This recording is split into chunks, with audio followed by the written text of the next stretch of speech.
আমি বলেছি ভারত উপমহাদেশে আহলে হাদিসদের ধারার ঐতিহাসিক ধারা তিনটে। একটা ঐতিহাসিক ধারা যেটা এতক্ষণ যাবৎ শাহ ওলিউল্লাহ মুহাদ্দিস দেহলভী থেকে বর্ণনা করলাম, এটা হচ্ছে দারসি তাদরিসি ইলমি খেদমতের ধারা। আহলে হাদিসদের আর একটা ধারা হচ্ছে জেহাদি ধারা। সেটা কি? ব্রিটিশদের বিরুদ্ধে ভারত উপমহাদেশে সর্বপ্রথম যারা ভারতকে দারুল কুফর মানে যেটার ইসলামী রাষ্ট্র নয়, এতদিন ইসলামী রাষ্ট্র ছিল, আজকে বলে দিলাম দারুল কুফর মানে এটার ইসলামী রাষ্ট্র নয়, এই রাষ্ট্রে এখন যুদ্ধ করা ফরজ, সেটাকে বলা হয় দারুল কুফর। ভারতকে সর্বপ্রথম দারুল কুফর ফতোয়া দিয়ে এবং দারুল কুফর ফতোয়া দিয়ে ভারতের ক্ষমতাশালী শাসক ব্রিটিশদের বিরুদ্ধে যুদ্ধের ঘোষণা আহলে হাদিসরাই দিয়েছেন। তাদের সবচেয়ে বড় ভূমিকা যিনি পালন করেছেন তিনি হচ্ছেন মাওলানা শাহ ইসমাইল। তাকে বলা হয়, আল্লাহ সুবহানাহু ওয়া তাআলা তাকে শহীদ হিসেবে কবুল করুন, আল্লাহুম্মা আমিন। 1831 সালের 6 মে তিনি বালাকোট, পাকিস্তান ইন্ডিয়ার সীমান্তবর্তী অঞ্চল বালাকোটে তিনি মৃত্যুবরণ করেন। আল্লাহ তাকে শহীদ হিসেবে কবুল করুক, আল্লাহুম্মা আমিন। মাওলানা শাহ ইসমাইল শহীদের ক্ষেত্রে বলা হয় তিনি 25,000 হাদিসের হাফেজ ছিলেন এবং তিনি এত একনিষ্ঠ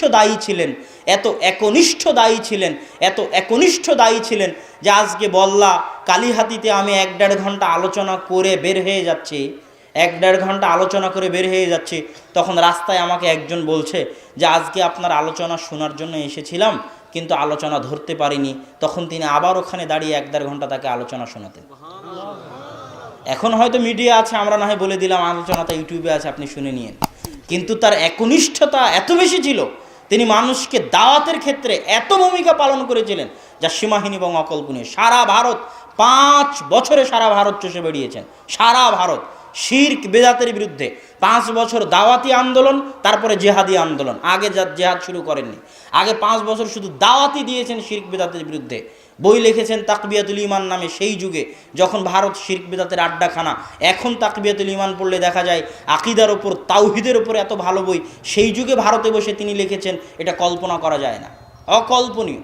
যেটা আরবিতে অনুবাদ হয়েছে রিসালাতুত তাওহীদ নামে, তাকবিয়াতুল ঈমান আরবিতে অনুবাদ হয়েছে রিসালাতুত তাওহীদ নামে। তাযকিরুল ইখওয়ান লিখেছেন, তাকলিদের বিরুদ্ধে লিখেছেন, রাফুল ইয়াদাইনের কথা লিখেছেন, শিরক বিদাতের বিরুদ্ধে লিখেছেন, শিরকের প্রকারভেদ করেছেন। ছোট ছোট শিরক, সমাজে প্রচলিত যত শিরক আছে সব শিরকের তিনি আলোচনা করেছেন। মানুষ বলে যে দিবস পালন করা কেমনে শিরক হয়, তাকবিয়াতুল ঈমান পড়তে হবে, দিবস পালন কেমনে শিরক হয়। তাকবিয়াতুল ঈমানে তিনি লিখেছেন, যে কোনো কিছু, যে কোনো সময়, যে কোনো স্থান, যে কোনো কাল, যে কোনো পাত্র, যে কোনো বস্তুকে আলাদা সম্মান দেওয়া, কোনো কিছু হবে মর্মে, কোনো কিছুর আশা মর্মে, কোনো কিছুর পাওয়া মর্মে আলাদা সম্মান দেওয়া শিরকের অন্তর্ভুক্ত। ব্যক্তি, বস্তু, সময়, কাল, পাত্র, জায়গা। হিন্দুরা যেমন পদ্মা নদীকে গঙ্গা নদীকে বানিয়ে নিয়েছে, একটা বট গাছ 100-200 বছর হয়ে গেলে হিন্দুরা ওটাকে পূজার বস্তু বানিয়ে নেয়। তা আপনি যদি একটা দিনকে বানান যে আজকে জন্মদিবস, আজকে অমুক দিবস, এই দিবস যদি পালন না করি বা এটা শুভ এটা অশুভ, সামান্যতম যদি এরকম বিশ্বাস আছে নির্দিষ্ট কোনো কিছুর ক্ষেত্রে শিরক, তিনি আলোচনা করেছেন তাকবিয়াতুল ঈমানের মধ্যে। তো শাহ ইসমাইল শহীদ রাহেমাহুল্লাহ সারা ভারতে কঠোরভাবে 5 বছর দাওয়াতি অভিযান, তারপরে জেহাদের অভিযান, জেহাদের ঘোষণা দিয়ে জেহাদে নেমে গেছেন। তার জেহাদের কেন্দ্র বাংলাদেশেও ছিল বহু জায়গায়। তার 2-1টার নাম বলি, তার কোথায় কোথায় বাংলাদেশে জেহাদের কেন্দ্র ছিল। তার বাংলাদেশের একটা জেহাদের কেন্দ্র ছিল বগুড়ার সন্ধ্যাবাড়ি অঞ্চল, তার জেহাদের কেন্দ্র ছিল। তার জেহাদের একটা কেন্দ্র ছিল রাজশাহীর দুয়ারি। ওই পুরাতন বাড়িগুলো, পুরাতন মসজিদগুলো এখনও আছে, যেগুলো থেকে মুজাহিদরা যেত এবং মুজাহিদদের রসদ এবং সরঞ্জামাদি যেত। এরকম বহু জেহাদি কেন্দ্র এই অঞ্চলগুলোতেও ছিল এবং এখান থেকে বাঙালিরা তার কাছে সীমান্তে তার কাছে জিহাদ করার জন্য যেত এবং ব্রিটিশদের বিরুদ্ধে জিহাদ করত। তো এটা গেল আহলে হাদিসদের জিহাদি ধারা। মাওলানা শাহ ইসমাইল শহীদ এবং মাওলানা সৈয়দ আহমদ বেরেলভী মানে আবার কবর পূজারী বেরেলভী বুঝিয়েন না। ভারতের একটা শহর আছে নাম রায় বেরেলি। যখন বানারস থেকে লখনৌর দিকে যাবেন তখন মাঝামাঝিতে পড়বে রায় বেরেলি। ওই বেরেলিতেই জন্মগ্রহণ করেছেন সৈয়দ আহমদ বেরেলভী। আবার ওই বেরেলভীতেই জন্মগ্রহণ করেছেন, ওনার নাম কি, রেজা খান, হজরত আলা রেজা খান বেরেলভী, আলা হজরত। যারা বেরেলভী তথা কবর পূজারী মাথায় সবুজ পাগড়ি বেঁধে থাকে, কেননা আল্লাহ রাসূলের কবরের উপর যে গম্বুজ, সেই গম্বুজের কালার সবুজ, তাই তারা মাথায় সবুজ পাগড়ি বেঁধে থাকে। এই কবর পূজারী আলা হজরতের অনুসারী, রেজা খান বেরেলভীর অনুসারী।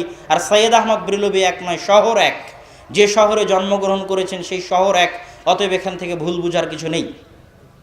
সেই সৈয়দ আহমদ বেরেলভী এবং শাহ ইসমাইল শহীদের এই জেহাদি আন্দোলন আহলে হাদিসদের ইতিহাসের একটা অংশ। আহলে হাদিসদের ইতিহাসের আরেকটা অংশ হচ্ছে দাওয়াতি তাবলিগি ধারা। মাওলানা এনায়েত আলী এবং মাওলানা বেলায়েত আলী নামে দুইজন, তারা আত্মীয়, তারা দাওয়াত দেওয়ার জন্য বের হয়ে যেতেন মসজিদ থেকে মসজিদ, গ্রাম থেকে গ্রাম, পায়ে হেঁটে, গরুর গাড়িতে দাওয়াত দিতেন আল্লাহর ওয়াস্তে। এবং তারা 12 বছর দাওয়াতি কাজ করেছেন বাংলাদেশের উত্তরাঞ্চল, রাজশাহী, মুর্শিদাবাদ, মালদাহে 12 বছর দাওয়াতি কাজ করেছেন মাওলানা এনায়েত আলী, বেলায়েত আলীরা বাংলাদেশের উত্তরাঞ্চল, রাজশাহী, মালদা, মুর্শিদাবাদ। এই জন্য মাওলানা সানাউল্লাহ অমৃতসুরি তার আখবারে আহলে হাদিসের মধ্যে লিখছেন যে মালদা, মুর্শিদাবাদে প্রোগ্রাম করতে গেলাম, এত মানুষ, এত আহলে হাদিস কোথায় থেকে আসলো?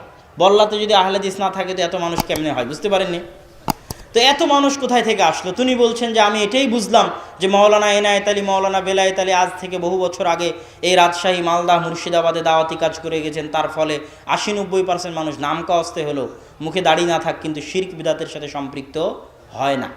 শিরক, তাবিজ, কবর পূজা, মাজার এগুলো থেকে দূরে থাকে। এই দূরে থাকাটা তাদের সঠিক আকীদা এবং ঈমানের পরিচয়। কালের পরিক্রমায়, দাওয়াতের অভাবে তারা হয়তো হারিয়ে গেছে। আহলে হাদিসদের আরেকটা ধারা হচ্ছে রাজনৈতিক ধারা। এদেশে আহলে হাদিসরা যে রাজনীতি করেনি তা নয়। মুসলিম লীগের যারা প্রতিষ্ঠাতা, যারা সভাপতি, তাদের অনেকেই আহলে হাদিস ছিলেন। কংগ্রেসের যারা প্রতিষ্ঠাতা, সভাপতি বা দায়িত্বশীল, তাদের অনেকেই আহলে হাদিস ছিলেন। মাওলানা আবুল কালাম আজাদ, তিনি মাওলানা মোহাম্মদ জুনাগড়ি, যিনি বাংলায় তাফসির ইবনে কাসিরের ব্যাখ্যা লিখেছেন মাওলানা মুজিবুর রহমান, সেই মুজিবুর রহমানের শ্বশুর মাওলানা মোহাম্মদ জুনাগড়ি, যিনি উর্দুতে তাফসির ইবনে কাসির লিখেছেন। বাংলা অনুবাদ করা আরবি থেকে তখন সহজ হয় যখন উর্দুর সাথে একটু মিলিয়ে দেখা হয়, এটা অনুবাদ করতে সহজ হয়।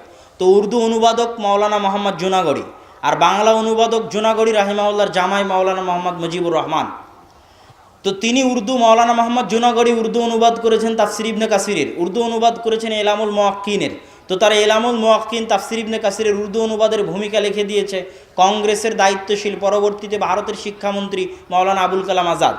এবং ভারতের মাটিতে যত হাদিসের বইয়ের অনুবাদ, কোরআনের অনুবাদ, এগুলো অধিকাংশই আহলে হাদিসদের হাত দিয়ে সম্পাদিত। বুখারী, মুসলিম, আবু দাউদ, নাসাই, তিরমিজি, ইবনে মাজার অনুবাদ মাওলানা ওহিদুজ্জামান হায়দ্রাবাদী সর্বপ্রথম উর্দুতে অনুবাদ করেছেন। আর তাফসির ইবনে কাসির ইলামুল মুওয়াক্কিনের অনুবাদের ঘটনা তো শোনালামই। তো মাওলানা আবুল কালাম আজাদ ওই বইয়ের ভূমিকা লিখে দিয়েছেন, তিনি কংগ্রেসের নেতা। আবার মুসলিম লীগের সভাপতি মুস্তফা চরিত গ্রন্থের লেখক মাওলানা আকরাম খাঁ, শেখ মুজিবুর রহমান অসমাপ্ত আত্মজীবনীতে লিখতেছে যে আকরাম খাঁর কাছে, আকরাম খাঁর দরবারে চেম্বারে একটা চিঠি দিতে যাব, তো আমার জান ভয়ে কাঁপতেছে, আমি তাড়াতাড়ি করে অফিসের মধ্যে ঢুকে চিঠি ফেলে দিয়ে পালিয়ে এসেছি।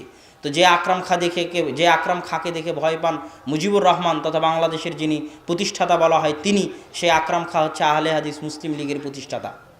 এখানে আর একটা জিনিস, অসমাপ্ত আত্মজীবনী আমি সবাইকে এই জন্য পড়তে বলি যে বাংলাদেশের সঠিক ইতিহাস অসমাপ্ত আত্মজীবনী পড়লে জানা যাবে।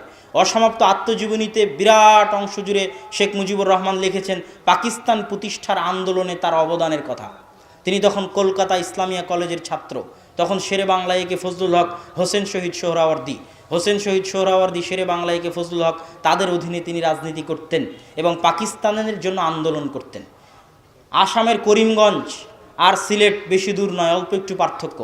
আসামের করিমগঞ্জেও শত শত মুসলমান, সিলেটেও শত শত মুসলমান। সিলেট বাংলাদেশের মধ্যে আসার কথা ছিল না, অসমাপ্ত আত্মজীবনীতে শেখ মুজিবুর রহমান লিখেছে। অনেক কষ্ট করে ভারত থেকে আলাদা করে বাংলাদেশ তৈরি করা হয়েছে। বাংলাদেশের আসল স্বাধীনতা বুঝতে হলে অসমাপ্ত আত্মজীবনী বুঝতে হবে, মুসলিম লীগ বুঝতে হবে। বাংলাদেশের আসল স্বাধীনতা 1947 সালের স্বাধীনতা, আসল স্বাধীনতা 1947। যদি 1947-এর ঘটনাগুলি উনি লিখেছে যে কিভাবে বাংলাদেশ পূর্ব পাকিস্তান হলো, সিলেট কিভাবে পূর্ব পাকিস্তানের অন্তর্ভুক্ত হলো, আসামের অন্তর্ভুক্ত হলো না। যদি 1947 সালে বাংলাদেশ পাকিস্তান না হতো তাহলে আজ বাংলাদেশ ভারতের সাথে থাকতো এবং আমরা কাশ্মীরিদের মতো জীবনযাপন করতাম। في القلب مشاعر أخفيها قد أشرقت الشمس عليها عن خطط لم أعبأ فيها ستكون بأيامي فرقا فحياتي قبل الحلقات تيه بضياع بشتاتي